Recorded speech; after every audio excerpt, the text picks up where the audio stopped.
Como vimos en nuestro tema anterior, en la Iglesia romana, el Papa Juan Pablo I fue un papa muy conservador. Creía en la autoridad del trono papal y también en todos los dogmas de la Iglesia. Además, se oponía de forma acérrima al socialismo o al comunismo. Igualmente, el Papa Juan Pablo II tenía la misma actitud. Un papa tradicionalista, teológicamente conservador y también en contra del comunismo.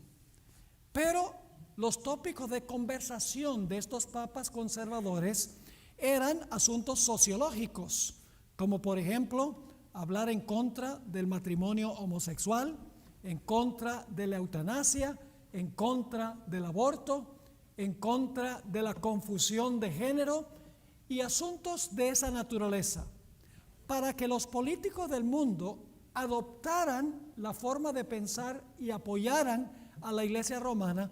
Era necesario que la Iglesia cambiara los tópicos de conversación. Y por lo tanto, encontramos que se levantó un papa, como veremos en unos momentos, que ha cambiado radicalmente los tópicos de conversación de la Iglesia romana.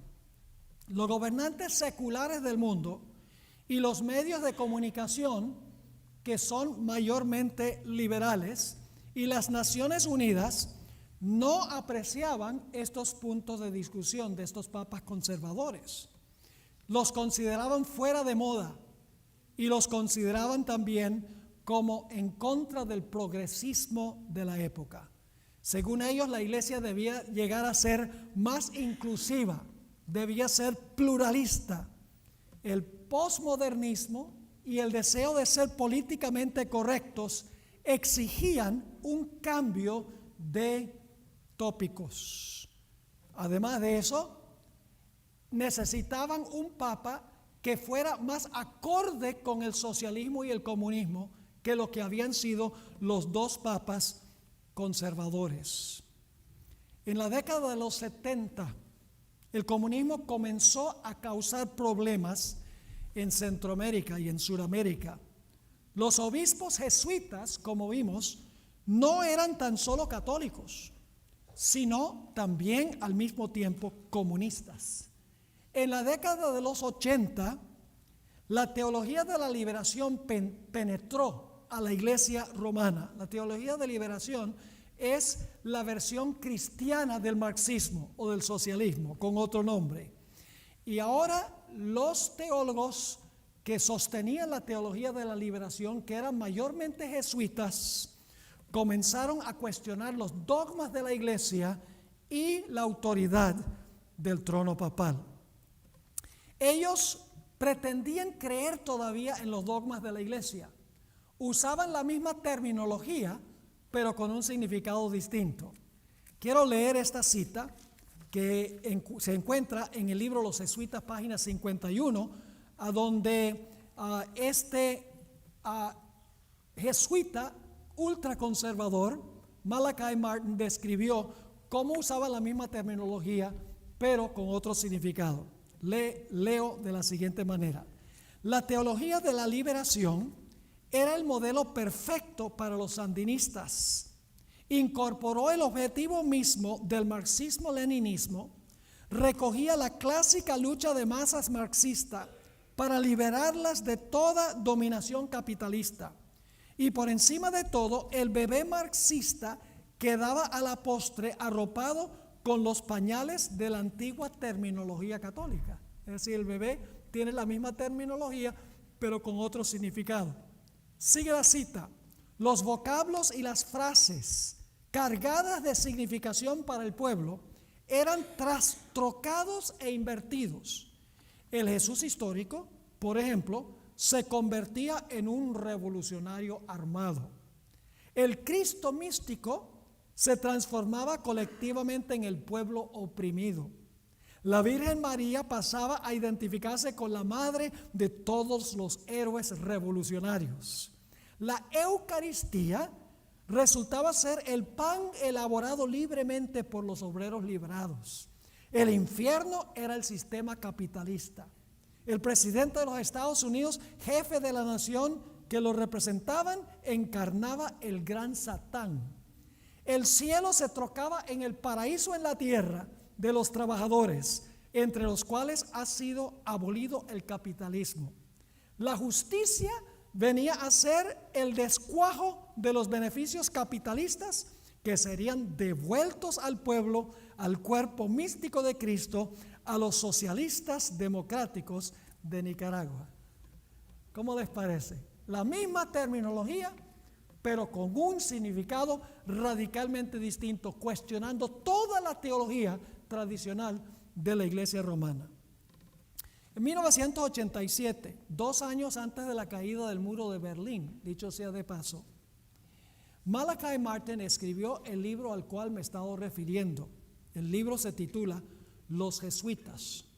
Malachi Martin era un jesuita, murió hace unos años, era un jesuita ultraconservador, como mencioné, amigo personal de Juan Pablo II. En su libro, y recomiendo que lo lean, porque es de gran beneficio histórico y apunta hacia lo que está pasando hoy en la iglesia, aunque él lo escribió 32 años antes. Él documenta en su libro cómo la Sociedad de Jesús o los jesuitas, a partir del Concilio Vaticano II, han cambiado radicalmente la razón de su existencia, con el fin de ganar la confianza de los políticos, de los científicos y también de los protestantes. Martin, este teólogo jesuita ultraconservador, estaba disgustado con los jesuitas liberales por haberse rebelado ellos contra la autoridad del Papa y contra los dogmas tradicionales de la Iglesia. En su libro, Martin documentó de cómo cuando el Papa visitó, por ejemplo, el país de Nicaragua en marzo de 1983, cómo los sacerdotes jesuitas trataron con irrespeto y con desdén al Papa Juan Pablo II. Lo echaron a un lado, inclusive lo abuchearon públicamente. Según Martin, el pontificado de Juan Pablo II fue muy doloroso, pues los jesuitas lucharon contra su autoridad y reinterpretaron los dogmas de la iglesia. Ahora hay otro evento importante en esta historia, y es la jubilación de Benedicto XVI. El 28 de febrero del año 2013, Benedicto XVI renunció al trono papal, estando en un buen estado de salud. Algunos piensan que él renunció por el problema que había del abuso de los niños, para que el papado pudiera comenzar, digamos, con una nueva página. Pero en realidad hubo una razón más profunda por la cual Benedicto XVI renunció. Él no renunció por voluntad propia. Los jesuitas deseaban un papa liberal que cambiara los tópicos de conversación, porque Benedicto XVI también era un papa conservador, un papa que creía en la autoridad del trono papal y en los dogmas de la iglesia. Se necesitaba un papa que cambiara los tópicos de conversación y el rumbo que estaba llevando la iglesia romana, para que la iglesia romana fuera más compatible con los poderes políticos del mundo y con los protestantes.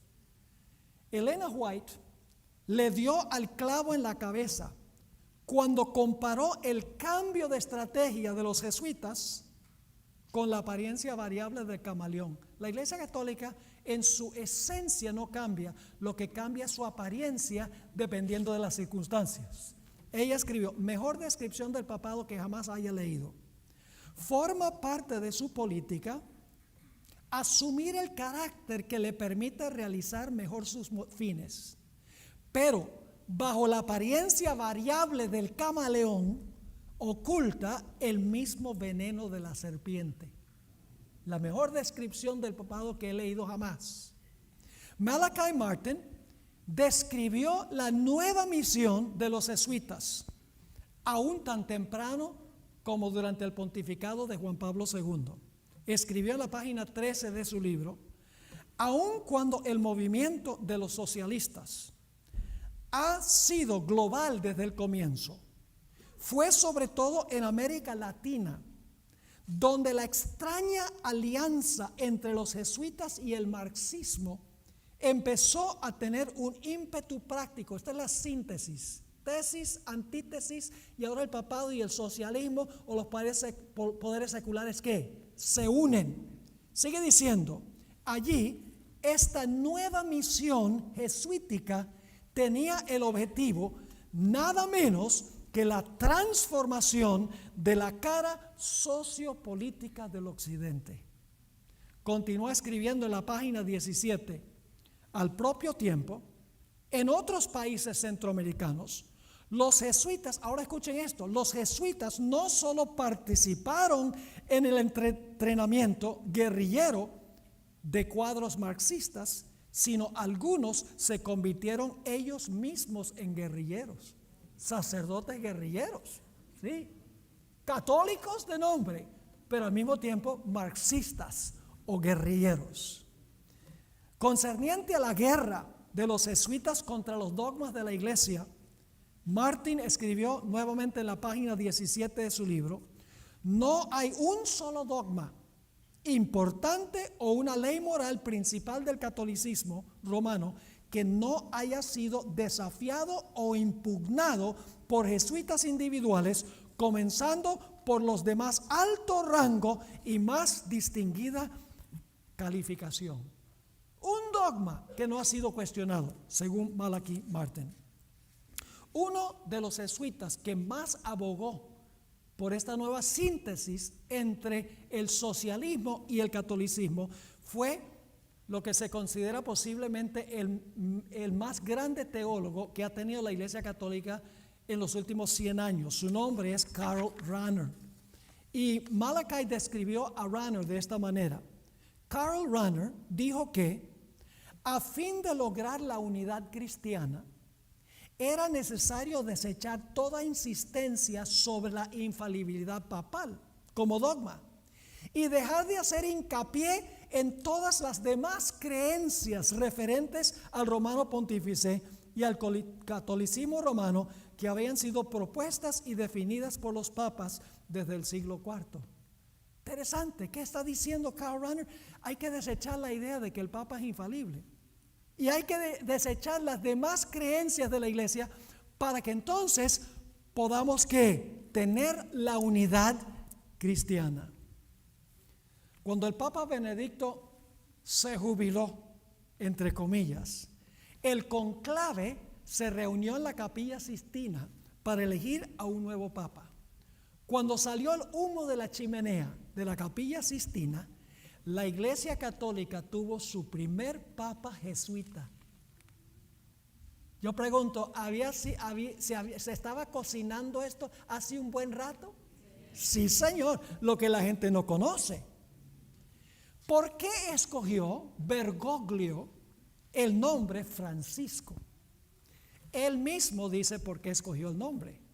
En Laudato Si, el párrafo 10, escribió: tomé su nombre de San Francisco de Asís, tomé su nombre como guía y como inspiración en el momento de mi elección como obispo de Roma.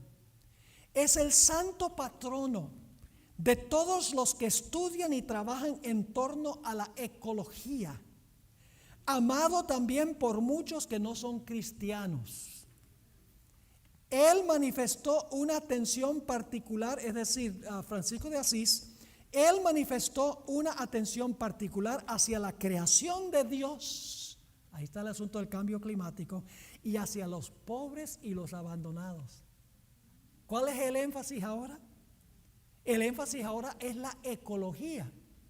El énfasis ahora es la creación de Dios. El énfasis recae sobre los pobres y sobre los abandonados. El enfoque de Francisco no ha recaído sobre los dogmas de la iglesia, ni sobre la autoridad del trono papal. Es el Papa ecuménico por excelencia, codeándose personalmente, como ustedes saben, con protestantes, hindúes, budistas, musulmanes y animistas. Es un católico socialista, al estilo de los sandinistas en Centroamérica durante la década de los 80. Su objetivo es sintetizar el socialismo o el globalismo con la Iglesia romana, establecer una síntesis, y para eso tiene que echar a un lado la autoridad absoluta del Papa, porque la gente no congenia con eso, y echar a un lado los dogmas que distinguen a la Iglesia romana de todos los demás. Quiero leerles lo que escribió un periodista, Francis Roca, en el Wall Street Journal. Escribió lo siguiente en cuanto al nuevo giro del Papa Juan Pablo II. Generalmente, dice él, la estrategia del Papa ha sido la de restarle importancia a la enseñanza formal. ¿Cuál es el nuevo énfasis? ¿Restarle qué? Importancia a la enseñanza formal, es decir, a los dogmas, a las doctrinas. Sigue, bajo San Juan Pablo II y el Papa Benedicto XVI, la oficina doctrinal del Vaticano fue fuente de muchos documentos definitivos sobre asuntos de gran importancia, aún de preguntas controversiales, tales como la ética sexual y médica, que ya hablamos sobre eso, sexual, LGBT, etc. Sigue escribiendo, la oficina doctrinal del Vaticano también investigó y disciplinó a teólogos que se desviaron de la ortodoxia. Bajo el Papa Francisco, ambas de estas funciones prácticamente han cesado. ¿Están captando lo que está diciendo? Tenemos un ejemplo del concepto que tiene Francisco en cuanto a las doctrinas. A él no le interesan los dogmas o las doctrinas. A él no le interesa que la gente acepte su autoridad en el trono papal. Déjenme darles un ejemplo. En un avión, él dio una rueda de prensa en uno de sus viajes. Y un periodista le preguntó qué pensaba él del matrimonio homosexual. Su respuesta fue, ¿quién soy yo para juzgar? Si esto hubiera sido Juan Pablo II, hubiera sido Benedicto XVI, no hubieran titubeado en decir, eso es contrario a la voluntad de Dios, como dice la Biblia. Pero este nuevo Papa dice, ¿quién soy yo para juzgar? Francis Roca, de quien leí hace unos momentos, comentó sobre esto. La declaración más famosa de su pontificado la hizo en una rueda de prensa en el avión cuando dijo, ¿quién soy yo para juzgar? El objetivo principal del Papa, de este Papa, es ganar la confianza de los poderes civiles del mundo, especialmente los Estados Unidos. Lamentablemente para él, Donald Trump es un estorbo. Por eso tienen que estar para la última presentación. A fin de lograr este fin, de que los políticos cooperen con la Iglesia romana, es necesario cambiar los tópicos de conversación. Este Papa no habla de la distinción de género. Este Papa no habla de la eutanasia. Este Papa no habla de LGBTQ. Este Papa no trata esos asuntos del pasado, muy controversiales, que van en contra de la manera de pensar hoy en día. Él tiene que tocar tópicos que son compatibles con el modo de pensar moderno. En el libro Los Jesuitas, página 19, Malachi Martin escribió, el matrimonio, la homosexualidad, esto hace 32 años. El matrimonio, la homosexualidad, la ética de los negocios, la libertad humana, la piedad, cada esfera de la existencia humana tenía que ser echada a la deriva de las corrientes cambiantes de la redefinición. En la página 11 escribió, en lugar de la finalidad sobrenatural de la iglesia tradicional, la Compañía de Jesús ha sustituido la lucha en el aquí y ahora por la liberación de una clase de hombres y mujeres de nuestra sociedad de hoy, los millones de personas que padecen de injusticia social, política y económica. Ese es el tópico de conversación. Los tópicos de conversación de Francisco son puramente socialistas.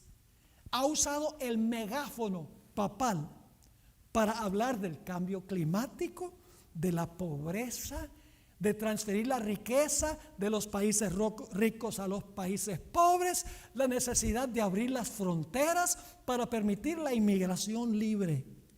El Papa ha vinculado los temas del cambio climático, la pobreza, la inmigración y la familia con la necesidad de guardar el domingo como día de reposo. En Laudato Si, el párrafo 68, escribió él: en esta línea, el descanso del séptimo día no se propone solo para el ser humano, sino también para que reposen tu buey y tu asno. De este modo, advertimos que la Biblia no da lugar a un antropocentrismo despótico que desatiende las demás escrituras. Habla del séptimo día, pero lo interesante es que para él el séptimo día es el primer día. En Laudato Si, párrafo 48, escribió: tanto la experiencia común de la vida ordinaria como la investigación científica demuestran que los más graves efectos de todas las agresiones ambientales los sufre la gente más pobre. Así que el cambio climático tiene que ver con la familia, tiene que ver con los pobres, tiene que ver con no observar un día para dejar descansar el medio ambiente, etc. En la encíclica, si ustedes la leen, van a encontrar toda clase de frases jesuitas, de frases socialistas o comunistas. Les voy a compartir algunas de las frases que él usa. El bien común, nuestro hogar común, consumismo, estructuras de poder. Necesitamos una solidaridad nueva y universal. Los pobres, cambios en estilo de vida, producción y consumo, inmigración causada por la degradación del medio ambiente, producción y consumo, grandes negocios multinacionales, los intereses de las corporaciones transnacionales, el clamor de la tierra y el clamor de los pobres, consumismo extremo y selectivo, subordinación de la propiedad privada al destino universal de los bienes, maximizar las ganancias, una mejor distribución de la riqueza.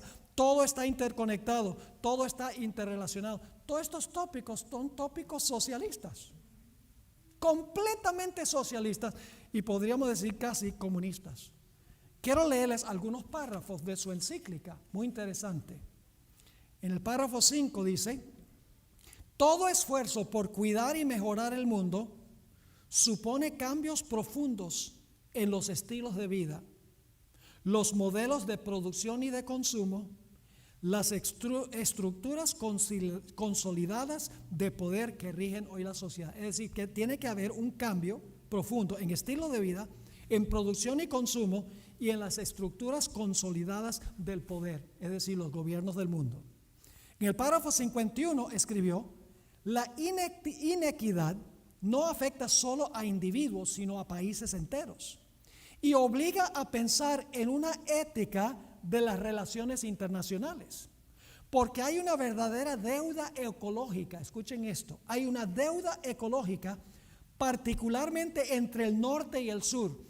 Cuando hablamos de norte y sur, el norte se refiere a los ricos y el sur se refiere a los pobres, y la terminología de los políticos. Así que él dice: porque hay una verdadera deuda ecológica particularmente entre los que tienen y los que no tienen, relacionada con desequilibrios comerciales con consecuencias en un ámbito ecológico, así como con el uso desproporcionado de los recursos naturales llevado a cabo históricamente por algunos países.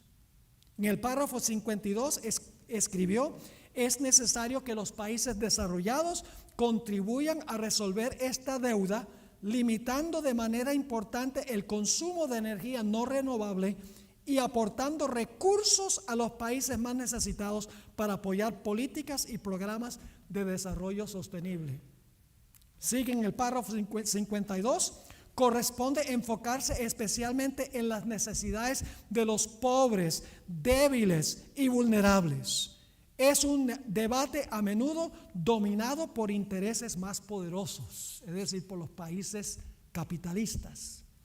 En el párrafo 53 escribió: se vuelve indispensable crear un sistema normativo que incluya límites infranqueables y asegure la protección de los ecosistemas, antes que las nuevas formas de poder derivadas del paradigma tecnoeconómico terminen arrasando no solo con la política, sino también con la libertad y la justicia.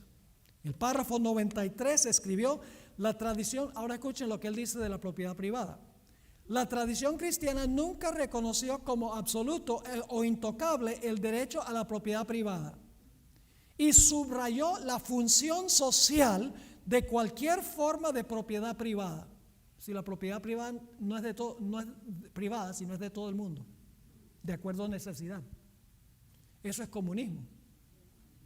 Sigue, con toda claridad explicó que la iglesia defiende, sí, el legítimo derecho a la propiedad privada, pero enseña con no menor claridad que sobre toda propiedad privada grava siempre una hipoteca social para que los bienes sirvan a la destinación general que Dios les ha dado. Es decir, que si un pobre no tiene, él puede saquear un supermercado y es perfectamente aceptable, porque lo que está en el supermercado es para el bien común. ¿Están entendiendo lo que estoy diciendo? Aquí hay otra cita, párrafo 129 de Laudato Si. Para que haya una libertad económica de la que todos efectivamente se beneficien, a veces puede ser necesario poner límites a quienes tienen mayores recursos y poder financiero. Hay que tomar lo que le pertenece a los ricos y darle a los pobres, como hacía Robin Hood. Laudato Si 138. No está de más insistir que todo está conectado. Como él dice que todos estamos conectados, no importa la religión, etcétera, debemos unirnos en un cuerpo ecuménico. ¿Dónde él está hablando aquí del aborto, del LGBT, de la eutanasia? Todo eso ha desaparecido, porque eso no es compatible con el modo de pensar moderno. En el párrafo 154 escribió: la interdependencia nos obliga a pensar en un solo mundo, en un proyecto común. Es esencial un consenso global para resolver los problemas más graves que no se pueden resolver por decisiones unilaterales por parte de países individuales. Él está en contra del nacionalismo, está a favor de lo que llamamos el internacionalismo. Otra palabra que lo define es el globalismo. Su intención es que las naciones individuales pierdan su identidad, como sucedió allá en Babel. La idea era formar una sociedad global en rebelión contra Dios.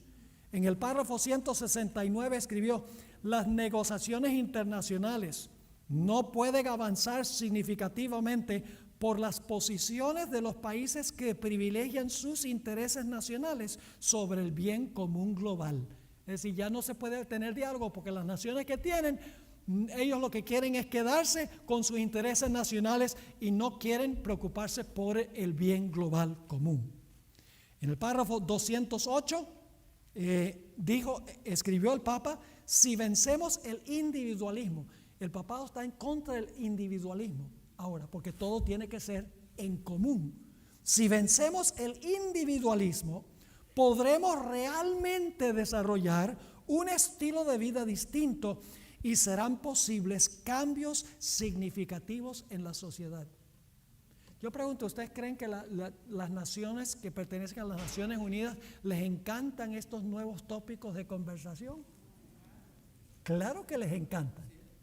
Si no lo creen, en el año 2015 se celebró el 70 aniversario de la Asamblea de las Naciones Unidas. El Papa dio el discurso inaugural y cuando terminó su discurso, todos los delegados que estaban presentes se pusieron de pie y le dieron una ovación que duró varios minutos. ¿Sobre qué habló en su discurso? ¿En contra del aborto? No. ¿En contra de la eutanasia? No. ¿Qué fue lo que habló?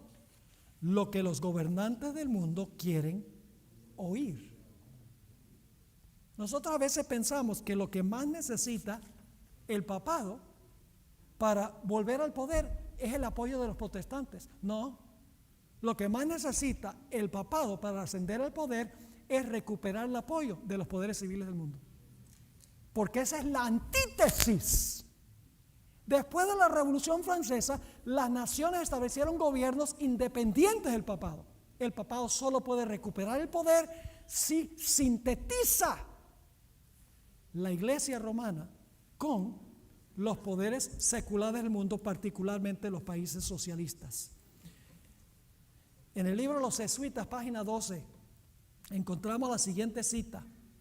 Sin embargo, está escribiendo Malachi Martin, sin embargo, el hecho concreto es que muchos jesuitas desean ver un cambio radical en el capitalismo democrático de Occidente en favor del socialismo. ¿Qué es lo que quieren los jesuitas?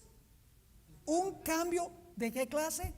Radical en el capitalismo democrático de Occidente, esa es Europa y los Estados Unidos primordialmente, en favor del socialismo. Y luego dice esto, el cual parece saldrá inevitablemente con el mismo olor que el comunismo totalitario.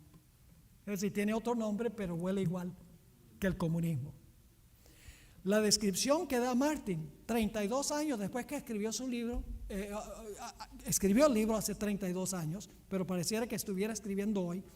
En la página 457, él ya predijo que el papado iba a cambiar los tópicos de conversación. Escuchen esta cita.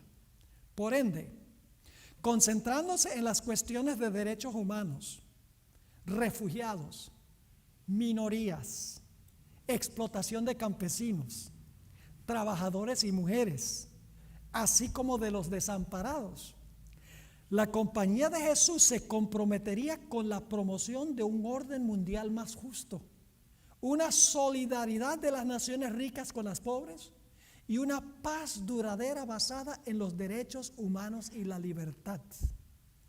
Debemos esforzarnos en la justicia internacional y por poner fin a la carrera de armamentos.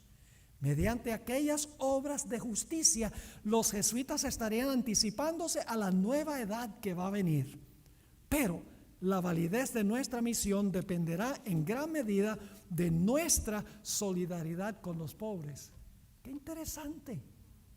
Hace 32 años ya estaba diciendo cuáles iban a ser los tópicos de conversación que existen hoy en el papado. Derechos humanos, refugiados, minorías, explotación de campesinos, trabajadores y mujeres, desamparados, etcétera. No aparece en ninguno de los tópicos tradicionales. Y los medios de comunicación como resultado ven al Papa como el defensor de los pobres, los prisioneros, los desamparados, los débiles y los enfermos. Lava los pies de los prisioneros, vive en una residencia humilde y habla en favor de los menos afortunados. Los medios de comunicación se han dejado engañar por las apariencias. Elena White escribió muy poco en cuanto a los jesuitas, pero una de sus citas es muy significativa. En el Conflicto de los Siglos, página 216, ella escribió, en cuanto a los jesuitas, al darse a conocer como miembros de la orden, se presentaban con cierto aire de santidad, visitando las cárceles, atendiendo a los enfermos y a los pobres, haciendo profesión de haber renunciado al mundo y llevando el sagrado nombre de Jesús, de aquel que anduvo haciendo bienes. Pero bajo esta fingida mansedumbre ocultaban a menudo propósitos criminales y mortíferos. ¡Qué descripción tan vívida!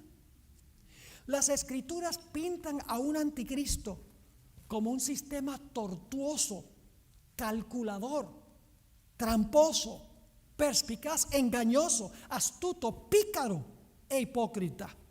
En Daniel 8:25 dice que el sistema del anticristo con su sagacidad hará prosperar el engaño. La obra del anticristo, que es el papado, tiene que ser a hurtadillas, oculta a los ojos, bajo el radar, por subterfugio. Un sistema abiertamente ateo no va a engañar a nadie. ni va a convencer a ningún cristiano que lo acepte.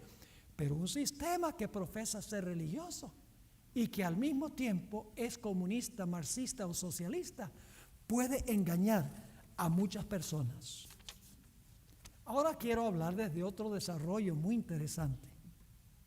Podemos concebir de este cambio de tópicos de conversación para ganarse a los políticos del mundo, los poderes socialistas del mundo, por una conversación, una entrevista que tuvo un periodista con el nombre de Rusconi, Giuseppe Rusconi, italiano.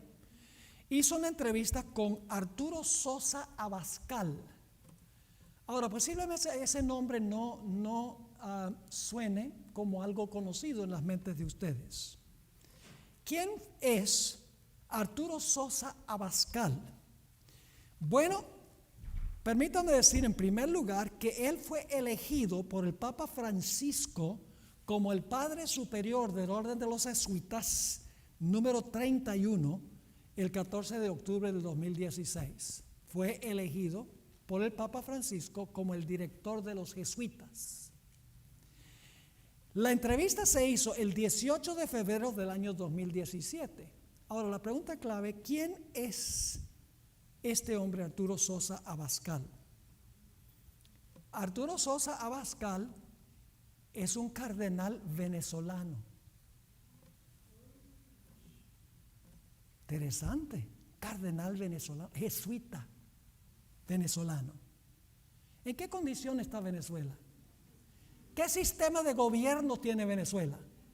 Un sistema de gobierno socialista, le dicen socialista, pero un sistema comunista, donde prolifera la pobreza, la enfermedad, la criminalidad y la violencia. ¿Cuánto ha condenado Francisco I lo que está sucediendo en Venezuela? Nada. Ha guardado silencio. Y Arturo Sosa Abascal sencillamente ha dicho, se necesitan sentar los dos lados para dialogar. Y eso se ha hecho. Y no ha producido absolutamente nada. Ahora permítame decirles algo sobre esta entrevista que ocurrió en el año 2017, el 18 de febrero. El cardenal Gerhard Müller, que es el director de lo que una vez se llamaba la Inquisición, había hecho esta declaración. Él es conservador, aún durante el pontificado de un papa liberal como Francisco I. Gerhard Müller, el director se llama oficialmente el prefecto de la Congregación para la Doctrina de la Fe, ese es el nombre de la Inquisición ahora, porque Inquisición suena muy feo, recuerda mucho del pasado, ¿verdad que sí? Él declaró lo siguiente: ningún poder en el cielo y en la tierra, ni un ángel, ni el papa, ni un concilio, ni una ley de los obispos tiene la facultad de modificar las palabras que Jesús dijo que se debe casar un hombre con una mujer. Y en la entrevista Giuseppe Rusconi le preguntó a Arturo Sosa Abascal qué pensaba él en cuanto a lo que dijo Gerhard Müller, el director de lo que fue la Inquisición. Escuchen la respuesta.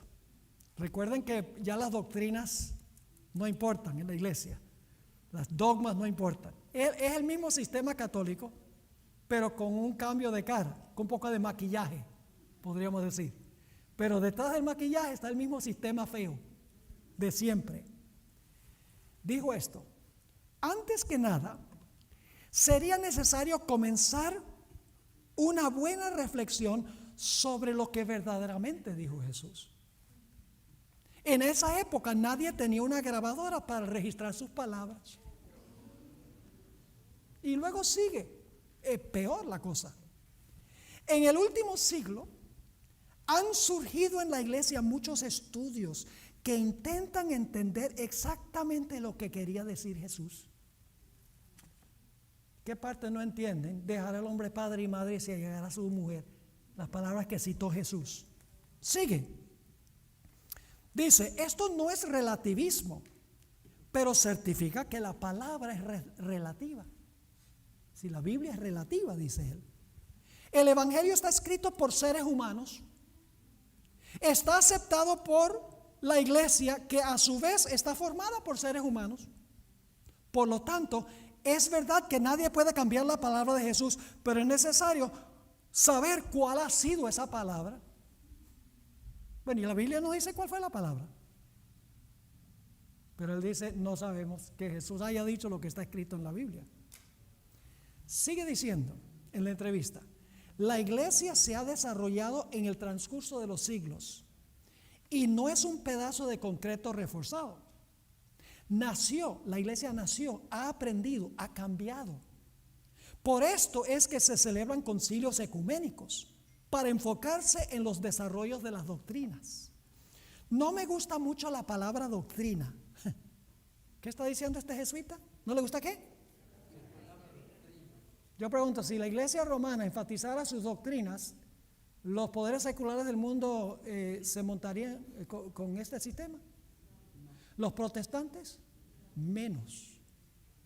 Así que dice, no me gusta mucho la palabra doctrina, pues despierta en la mente la idea de algo que es duro como piedra. Más bien la realidad humana es mucho más matizada, nunca es blanca o negra, está en continuo desarrollo. Un comentarista de nombre Jeffrey Myers escribió lo siguiente en cuanto a lo que dijo este hombre, Arturo Sosa Abascal. En otras palabras, el general Sosa Abascal demostró su compromiso total con el modernismo teológico que sostiene que la cultura humana determina qué es verdad para nosotros en cada época. ¿Qué es lo que determina qué es verdad?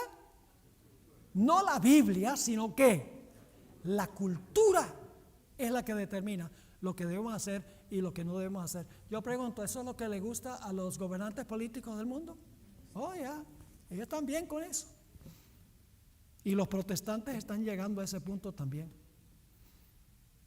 ¿Saben que la hermana White dice que los protestantes se van a unir con la iglesia romana en puntos de doctrina que tienen en común? ¿Cuáles creen ustedes que son esos puntos de doctrina? Los puntos que son conflictivos, donde los católicos tienen un punto de vista y los protestantes otro. No. ¿Saben ustedes cuáles son voy a llegar a esto otra vez en un momento. ¿Saben ustedes cuáles son las doctrinas principales que vinculan el catolicismo con el protestantismo? El estado de los muertos. Un infierno que arde para siempre. Y la idea de que el domingo es el día de reposo. ¿Pueden unirse sobre esos puntos de doctrina? Oye, los otros puntos de doctrina, ¿qué? A un lado. Los tópicos controversiales con los gobernantes del mundo, socialistas y marxistas, a un lado. Para poder sintetizar el romanismo con el socialismo, con el protestantismo. El Papa Francisco ha enfatizado 3 temas centrales en su pontificado. Primero, la necesidad de resolver el grave problema del cambio climático. Segundo, la necesidad de que los dueños de las empresas les den a los pobres obreros que trabajan demasiado un día de descanso a la semana. ¿Cuál día creen ustedes que dice Francisco que los señores capitalistas deben darle a sus obreros? El domingo. ¿Cuál es el día que se debe dejar descansar al medio ambiente? El domingo. Y dice, la familia anda ajetreado todo el tiempo, corriendo de aquí para allá entre la semana, llevando a los hijos a la escuela, preparando la comida, yendo a hacer ejercicio y estudiando. No hay tiempo para la familia. La familia necesita un día donde se puedan reunir todos juntos. ¿A que no adivinan qué día? El domingo. Así que todas sus causas las vincula con la necesidad de guardar el domingo. Escuchen esta cita que se encuentra en Laudato Si, párrafo 237. El domingo, escribe el Papa Francisco, el domingo, la participación en la Eucaristía, que es lo que nosotros llamamos la Santa Cena, tiene una importancia especial. Es decir, el domingo tiene una importancia especial.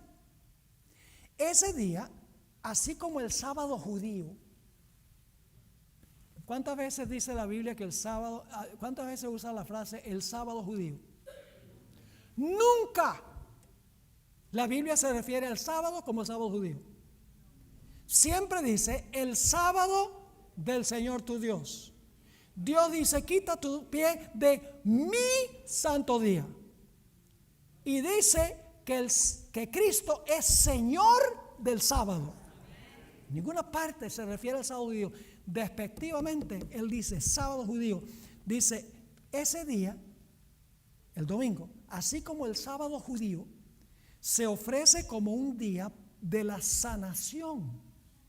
Es un día para sanar las relaciones del ser humano con Dios. Yo pregunto, según la Biblia, ¿cuál es el día de sanar las relaciones con Dios? El sábado. Él dice que es el domingo. Dice, para la sanación de las relaciones del ser humano con Dios, consigo mismo, con los demás y con el mundo, es decir, con el medio ambiente.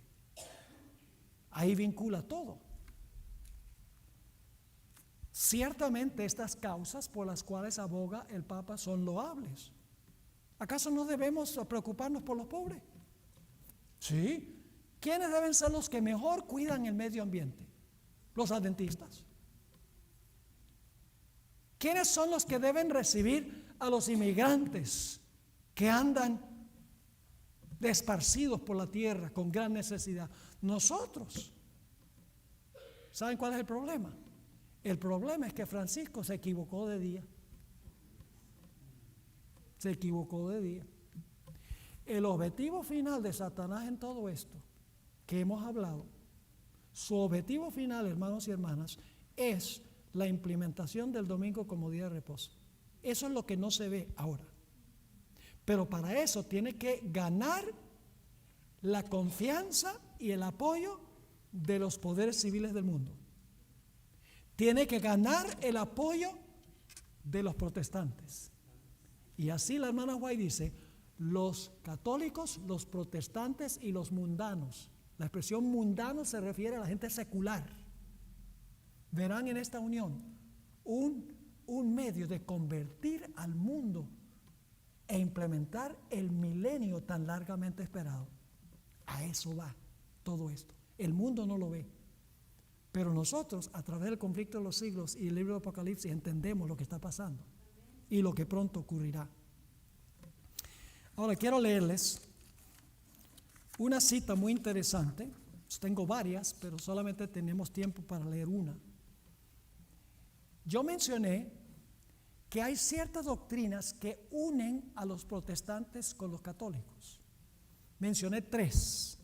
La idea de que un infierno arde para siempre. La idea de que los muertos, el alma se separa del cuerpo, sigue viviendo. Y la idea de que el domingo es el día de reposo. Ahora, voy a leerles una cita de un teólogo católico.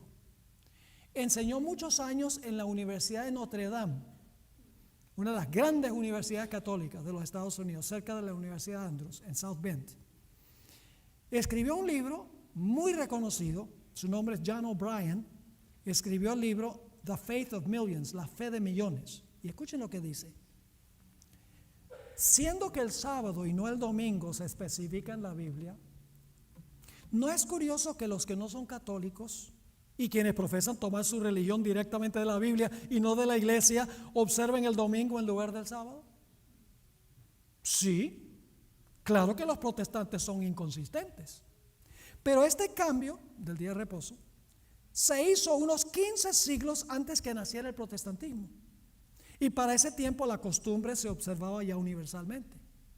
Los protestantes han continuado la costumbre, aun cuando se basa en la autoridad de la Iglesia Católica y no sobre un texto explícito de la Biblia. Y ahora escuchen esto. Dicha observancia permanece como un recordativo de la Iglesia Madre, de donde se separaron las sectas no católicas. Y ahora va a dar una comparación. Es como un niño que se fuga de su casa pero aún lleva consigo en el bolsillo una foto de su madre o una trenza de su cabello. Los protestantes van a volver a mamá porque tienen en el bolsillo estas doctrinas en común con la iglesia madre.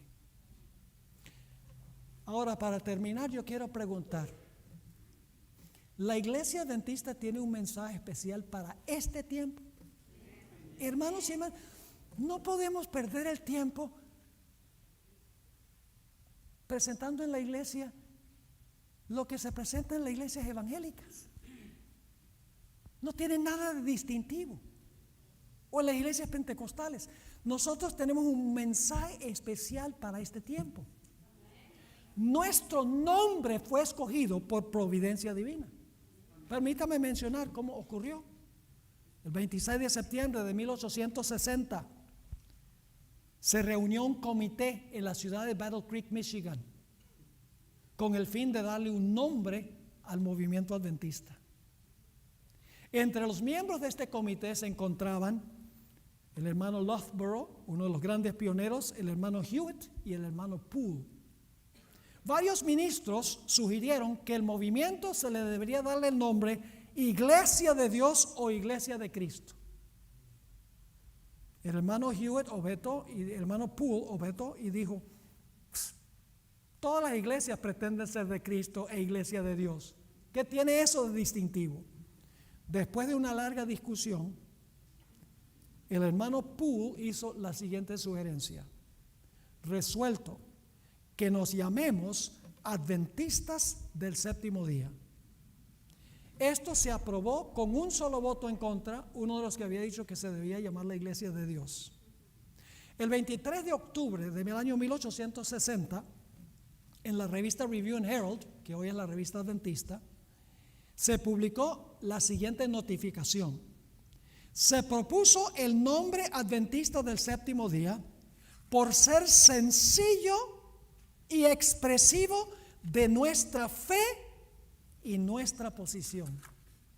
Ahora, no tenemos tiempo, pero si ustedes quieren leer la confirmación del Espíritu de Profecía de que este es el nombre que Dios quería que se le diera a esta denominación, pueden leer en Testimonios para la Iglesia el capítulo 42. Es un capítulo entero donde la hermana White comenta sobre por qué la iglesia adventista adoptó este nombre específico. Yo pregunto entonces, como adventistas, ¿nosotros creemos que el matrimonio debe ser heterosexual? ¿Se debe proclamar eso al mundo? Sí. ¿Creemos nosotros que hay dos géneros, varón y hembra? ¿Y que el Señor puede transformar y cambiar a una persona que está confundido con respecto a su género? ¿Qué tal el sábado? ¿Creemos que el sábado es el día que se debe guardar? ¿Creemos en la distinción de funciones del hombre y la mujer en el hogar y en la iglesia? ¿Cómo no? ¿Por qué? Porque nosotros somos del séptimo día, que significa que creemos que la creación ocurrió tal cual lo dice la Biblia. Creemos que el mundo llegó a existir por un largo proceso de evolución y que finalmente a través de millones de años va a alcanzar su punto omega, un mundo donde todos los problemas han sido resueltos por el genio humano, una edad de oro. ¿Creemos eso? No. ¿Qué creemos? Somos adventistas. Creemos que la única esperanza para este mundo se encuentra en una intervención milagrosa, sobrenatural de Cristo Jesús en las nubes del cielo para finalmente crear cielos nuevos y tierra nueva, no con otros billones de años, sino instantáneamente. Nosotros tenemos un mensaje tremendo. El mensaje del primer ángel de Apocalipsis: temed a Dios y darle gloria, porque la hora de su juicio ha llegado y debemos adorar a ¿quién? Adorar a aquel que hizo el cielo, la tierra, el mar y las fuentes de las aguas. Es decir, el mensaje del primer ángel nos insta a predicar que hay que adorar al Creador, y la señal del Creador es el Santo Sábado. Y el tercer mensaje nos dice que debemos advertirle al mundo que no reciban la marca de la bestia. ¿Saben que el conflicto final, hermanos y hermanas, no tiene que ver primordialmente con días? Los días es sencillamente la forma en que Dios va a probar cuál autoridad aceptamos. Si nosotros observamos el sábado, nosotros estamos reconociendo la autoridad de ¿quién? La autoridad de Dios que estableció el sábado. Si nosotros observamos el domingo, ¿la autoridad de quién estamos aceptando? La autoridad del poder que profesa haber cambiado el día del sábado al domingo. Detrás de los días está cuál autoridad dirige nuestra vida. Es cuestión de autoridad, no es cuestión de día. Yo pregunto, ¿el sábado tiene 24 horas? ¿El domingo también? ¿Ambos son un número en el calendario? ¿En ambos se levanta y se oculta el sol? Claro, entonces todos los días son iguales. No. ¿Por qué es santo el sábado? Porque Dios dijo que es santo. Lo guardamos porque Él dice. Porque aceptamos su autoridad. Pero los que observan el domingo, muchos que son en realidad sinceros, que no conocen lo que nosotros estamos hablando, muchas de esas personas en realidad al guardar el domingo no se dan cuenta que están aceptando la autoridad del papado, que es el sistema que profesa haber cambiado el día de reposo del sábado al domingo. Y la Biblia nos enseña, y el Espíritu de profecía, que la mayoría del mundo cristiano y los poderes civiles del mundo van a aceptar este falso concepto, y Dios va a tener tan solo un pequeño remanente fiel que insistirá que la historia de Génesis ocurrió tal cual como dice la Sagrada Escritura, y estarán dispuestos de morir por vivir según la autoridad de Dios. Dios quiera que nosotros estemos entre ese grupo minoritario, por ser un grupo pequeño, como Noé y su familia, como Elías, como Jesús que sufrió solo. Dios siempre a través de la historia ha estado con el pequeño remanente, porque el pequeño remanente escoge estar con Él. Ojalá que cada uno de nosotros estemos, Dios mediante, en ese grupo. Bueno, hermanos y hermanas, ¿les quedó claro lo que estudiamos?